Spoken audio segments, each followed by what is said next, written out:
375th, and it's just as exciting to see it again. And I think it's great that you are all so involved in the Historical Society. I hope that new life in the Historical Society continues and grows. I'm amazed at how many people really want to see the document.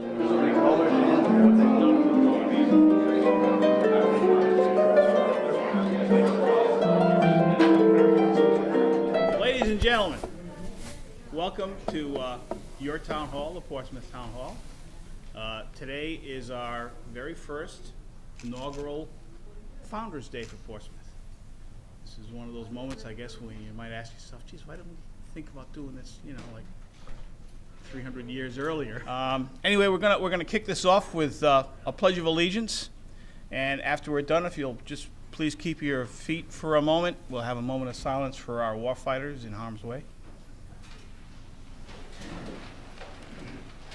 I pledge allegiance to the flag of the United States of America and to the republic for which it stands, one nation, under God, indivisible, with liberty and justice for all.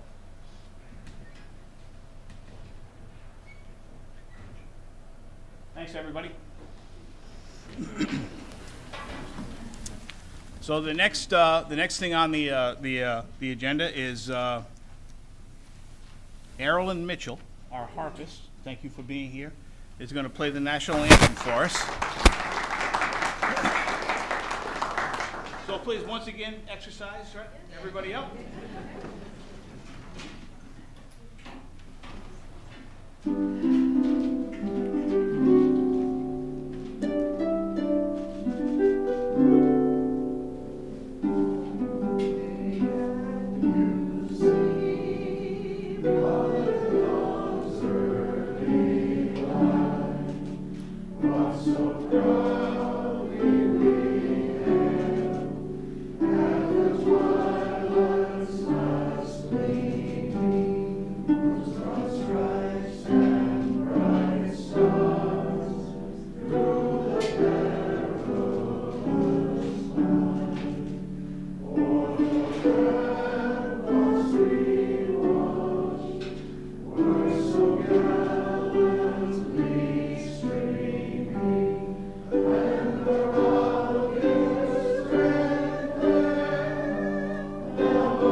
I don't know about you, but that's a first for me, listening to the national anthem on a harp. So, okay. My name's Jim Seventy. I'm the Vice President of the Town Council. I was asked to, say a few remarks and invite welcome everybody for being here and all that. I'll keep it very short. First, I'd just like to acknowledge my fellow council members that are in the room. Liz Pedro sitting back there, Dave Gleason right behind her. Did anybody else sneak in? Representative Dan Riley, I saw him. Dan, say hi. Anybody else? Did I miss anyone? Okay. This really got started. I mean, like I said, you might think, geez, we could have thought of this a long time ago. But it really got started with a group of folks that were sort of the guiding force behind our 375th anniversary celebration that went on for that whole year in 2013.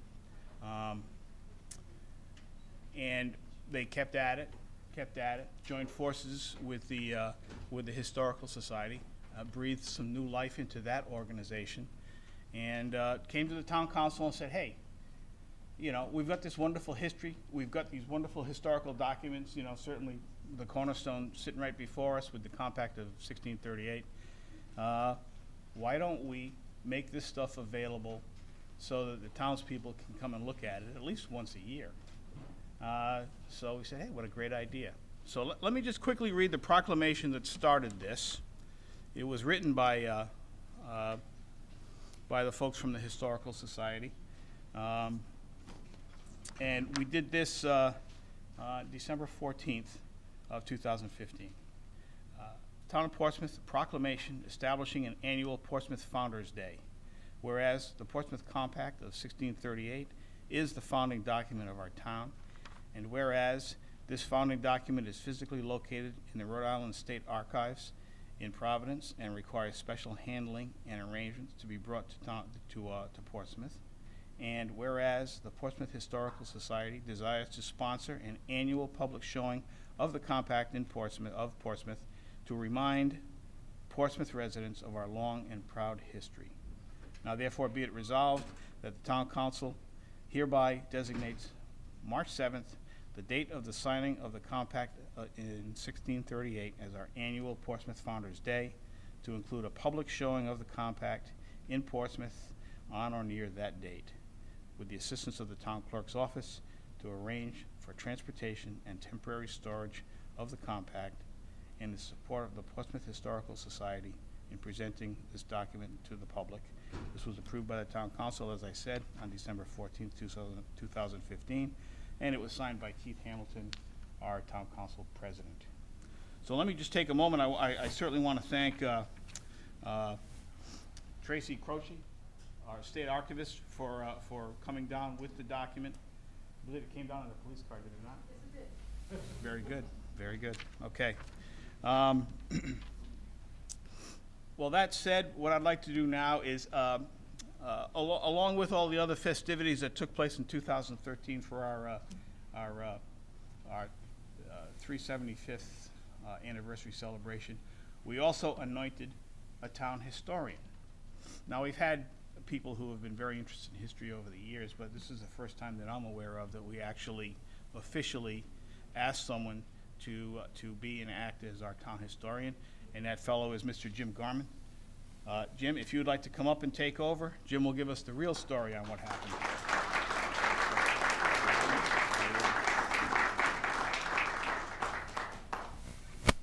Thank you very much. I'd like to welcome everyone here to this, we hope, the first of a series of Founders Days that we're going to have over the years. This is really a special treat to have this piece of paper sitting over here that was signed in March of 1638, 138 years before the Declaration of Independence. Pretty awesome. 378 years ago. I'd also like to thank a lot of friends of mine who helped arrange this with the Historical Society. As most of you know, as you're town residents, I think, for the most part, we did a block mailing to the town in December, and the results were pretty phenomenal. We had, in November, when I took over as president, we had just about 100 members of the Portsmouth Historical Society. We now have about 410, and thanks to you for joining. Thank you. And if you haven't joined, there's an envelope out there on the table. You can take one to become a member. What we're trying to do, if there are members here who have not submitted to us your email address, we really would appreciate having that, because what we're doing is we're sending out a monthly newsletter of all the things we're doing, and we're doing a lot of things. And so we want to send that out, and by sending it by email is so much easier. The last time they were sent out, we sent out about 110 or so by snail mail. And so we really would like to have email addresses, because the other 300 people got them by email, and that's so much easier, and for obvious reasons it's so much cheaper. So if you could give us your email addresses, and we promise we won't do any advertising on it. It's just a matter of informing you about what we're doing. And again, we're doing a lot. We're here today to celebrate this document that sits over here next to me, and it's a very special document for us and for the history of this town. It's called the Portsmouth Compact. It wasn't called that in 1638 because the town's name wasn't Portsmouth, it was Pocasset. Pocasset was the Indian name for this area, and Pocasset included the northern part of Portsmouth and part of Tiverton across the river. However, what is a compact? First of all, a compact is a document which is, the term came along later during the Enlightenment when Jean-Jacques Rousseau talked about a contrat social, a social contract. It's an agreement among people to band together for the common good. It's hard for us to understand how remote this area was before the settlers came here. And they were afraid. They were afraid that people were going to scatter and they wouldn't be able to hold the organization together, the group together. And so that's why they wrote this compact. It's not unique, it's not original. There was a Mayflower Compact in 1620. When the settlers came there, a little bit off course from trying to land in Virginia, they landed on Cape Cod, and they were concerned about the fact that they didn't have any sort of cohesiveness. And so they wrote a compact, the Mayflower Compact, in 1620. And the Mayflower Compact, unlike the Portsmouth Compact, is not around anymore. There are accounts of it, of people who talked about it and said what they thought it said, but the original is not there. We have the original of our document that was written 18 years later. So the precedent, 41 people signed the Mayflower Compact, and we have 23 who signed ours. Although there's some question about that, I'll get back to it in a minute. The problem that originated this compact was the problem in Massachusetts Bay, Boston in particular. That colony in America was what was called a theocracy. A theocracy because it was the church that controlled everything, the Puritan church. It's a little bit ironic because the Puritans, when they came to Massachusetts initially, were coming here in order to escape from persecution in England. Some of them went to the Netherlands for a while, and then they came here. They were being persecuted there, so they came here, and they became the persecutors in Boston. They expected everyone to go to church about 4 times a week. They expected a society that was tightly controlled by the clergy. The clergy was the political as well as the religious leaders. Harvard University, or Harvard College at that point, was established in 1636 as a minister teaching university, university later. So it was a very strict society, a society in which it was generally controlled, it was completely controlled by the clergy. The pivotal person, of course, as far as we're concerned, is Anne Hutchinson. And Anne Hutchinson plays a very prominent role in this society that we established here. Unfortunately, however, she didn't get to sign the compact. And of course, the reason for that in those days was the fact that she was a woman. How sad. But her husband signed it, and a number of her other relatives did as well. She was charged in 1637 with, and the main charge that was used against her was called, the title, Traducing the Ministers. Traducing the ministers means criticizing the ministers. What she did was she would have sessions in her home the day after the church service, like Monday night, and people were invited to come and they would talk about, the sermon that had been given the day before, and she gave her own interpretation to that. And some of the very prominent people of Boston came to that. Henry Vane was the governor of Boston for a while, and he was a close friend of hers, and he came. William Coddington, who's very prominent in this whole operation, also, the richest man in Boston, he also came. And Anne's husband, by the way, Will Hutchinson, was very well off as well. Okay, he wasn't, he was a very prominent merchant in Boston too. So she was critical of the ministers, and so what they did was they brought her to trial. They brought her to trial in November of 1637, charged with traducing the ministers, among other charges. There were several others, and she essentially stood silent for the most part, but when she talked, they listened, and they didn't like what she said. So her punishment after that trial, and it's much more extensive than that, I won't go into all the details, but her punishment was that she was banished from Massachusetts Bay. She was told, get out, we don't want you here. And some of her followers also were banished, and some of them were disarmed. They were told they could not have weapons. So that was part of it as well. Then they didn't want to leave well enough alone. They brought her to trial again, this time before the religious leaders of the colony. And this time, she was charged with lying to the clergy. She had had a meeting in October of 1637 and talked somewhat about her beliefs, and they didn't really like what she said, and so she was charged with lying there.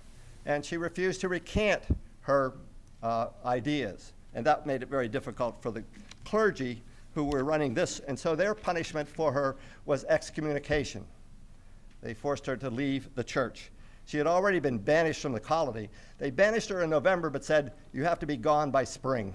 We have to get you out of here, and you can go anywhere you want, but we want you out of here. So then because she refused to recant her religious ideas, they excommunicated her as well. So her followers met in Boston at the home of William Coddington, again, a preeminent merchant there, and probably on March 7th, 1638, there's a great deal of confusion because we have an old style, new style calendar at that time, and we also have another calendar that these people seem to feel was the one we should use. March was considered the first month of the year, and so that's why it says in the compact, the seventh day of the first month, that it was March. We know it was March. Okay. So they decided where were they going to go. And a man by the name of John Clark, the Reverend Dr. John Clark, who had come to Boston in 1637, and all of a sudden got into this mess of all this confusion and hate and discontent that was going on, he said, I'm not going to stay here. So he and a few other people went out in search of a place to go. They checked out Long Island, they checked out New Jersey, what later became all these, by the way, Long Island, New Jersey, Delaware, and they weren't particularly fond of any of them. Then they got a hold of Roger Williams. Roger Williams had been banished as well as a minister, Puritan minister, in 1636. And Roger Williams had founded a settlement in Providence at that time, 1636.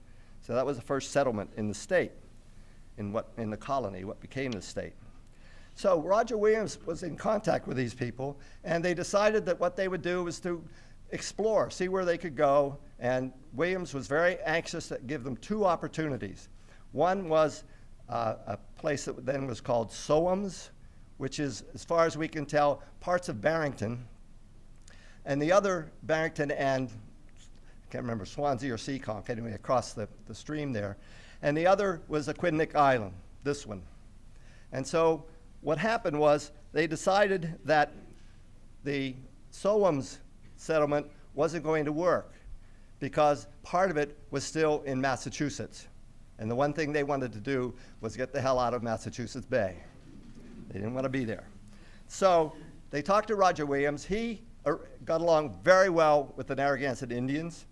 And Roger Williams brought some of them down to talk to the Indians, to talk over it in what is now Narragansett, Rhode Island, talk to them about the possibility of purchasing this island.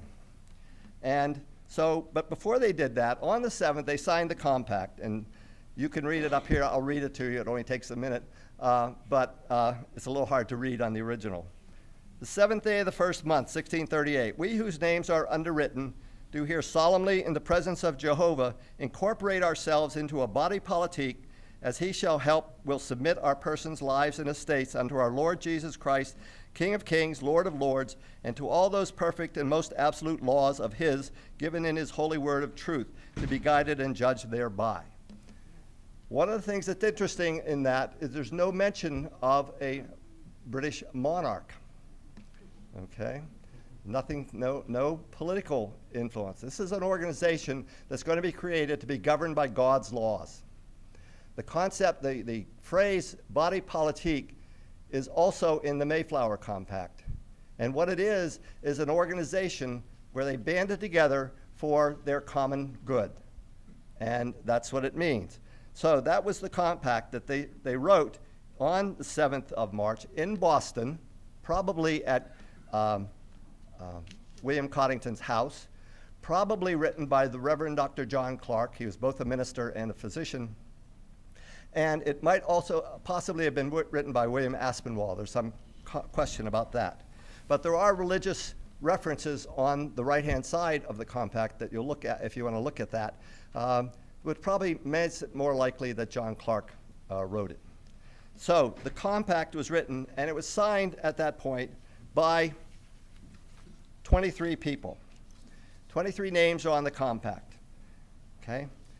Before they came to Portsmouth, or Pocasset, they decided that William Coddington should have the title of what was called magistrate. And magistrate, and another term that was used for the same thing, is judge. He was the leader of the colony. He was, in effect, the political leader of the colony. And again, he was a very wealthy man. So William Coddington, John Clark signs it second, William Hutchinson signs it third, and William Hutchinson was the husband of Anne Hutchinson. And also signing the compact were John Sanford, who was Anne Hutchinson's son-in-law, Thomas Savage, who was also a son-in-law of Anne Hutchinson, and Edward Hutchinson Sr., who was Will Hutchinson's brother. It's kind of a family document in a lot of ways, okay?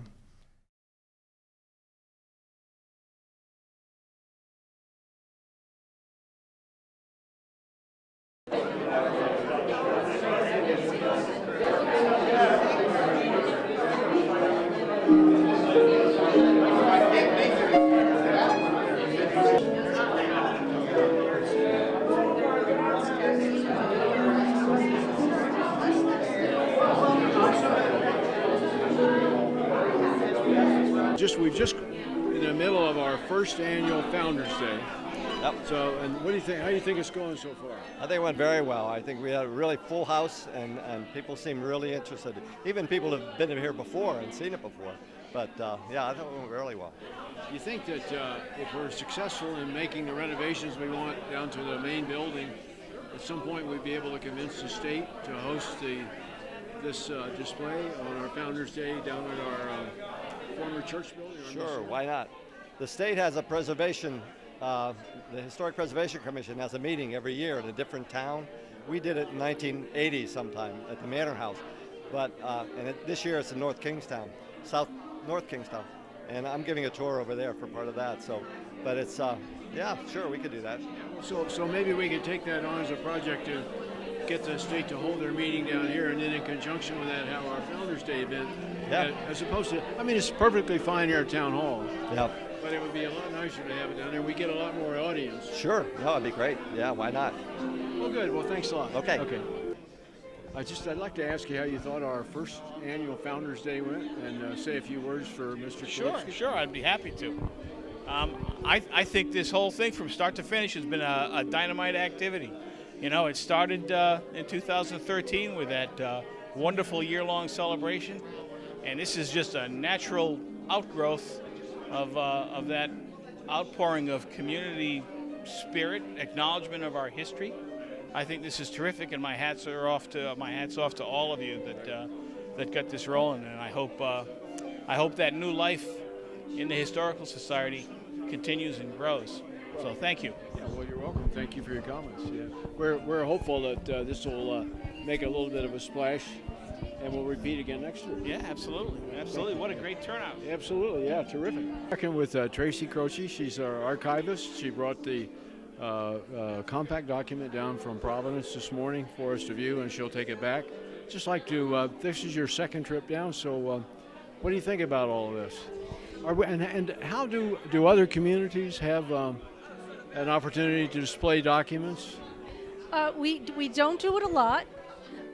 You've been the first town that has requested this document, but I'm amazed at how many people really want to see the document. It's just terrific, isn't it? Yeah, they do. They like seeing the original, and I think it's nice that people have an interest in the history of their community. So. And just for the purpose of anybody that's listening to this, what are the rules? Or you have to keep your eyes on the document or be in the same room with it all the time? In the same room with it, yes, because it remains in the custody of the state archives. Under your control. Under my control today. So maybe if the Portsmouth Historical Society is as successful as we hope in converting our growth in membership to rehabbing our building and making it completely environmentally sound, what are the chances the state would consider with a police escort, etc., bringing the document down to the museum site itself? I could find that out. I don't have the authority, so the state archivist and the Secretary of State would have a input on that. All right, well, that's good. It's good to know. I mean, we're hopeful that in the next couple of years we'll convert the upstairs in our building down there to a 200-person multifunction center. And certainly the interest in the document is so great that I think it would, if we had it down there, it would bring even more members of our community out to see your document. Sure. Well, we'll follow in up. touch. All right, well, thank you very much You're again. welcome. Okay. We're here with Dave Gleason, council member and also a board member of the Portsmouth Historical Society. So what did you think of the event, Dave? Well, this is my second time here. Obviously, I was here for the 375th, and it's just as exciting to see it again. There's a family member on my wife's side, John Coggeshall, signed this document, 378 years ago, and just unbelievable to think of. So I'm glad that they brought it back here again.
The 1638 Portsmouth Compact was first put on public display during Portsmouth 375th anniversary celebration in 2013. Up until that time, the original document was stored in the Newport Book, so called because the founders of Newport left Portsmouth in 1639 to settle on the southern end of Aquidneck Island and took with them all the important records. This rare historic document is now stored in its own folder at the Rhode Island Archives and is brought to Portsmouth under police escort accompanied by a state archivist. In 2016, at the behest of the Portsmouth Historical Society, the Portsmouth Town Council established Portsmouth Founders Day as an annual observance on March 7th, the day of the signing of the compact, to include a public showing of the compact. This year's compact display will include remarks from town historian and Historical Society President Jim Garman about the background and meaning of this historic document. The 1638 Portsmouth Compact is something unique to Portsmouth history. Seeing the actual document itself, written 379 years ago, is a valued experience. The compact will be on display from 11 a.m. to 1 p.m. on Tuesday, March 7th in the Portsmouth Town Council chambers. This event is open to the public, but seating is limited. Early arrival is recommended. Jim Garman's talk will begin at 11:30 a.m., and a representative from the State Archives will be on hand to answer questions about the storage and handling of the compact and other early Portsmouth documents. Don't miss this rare opportunity.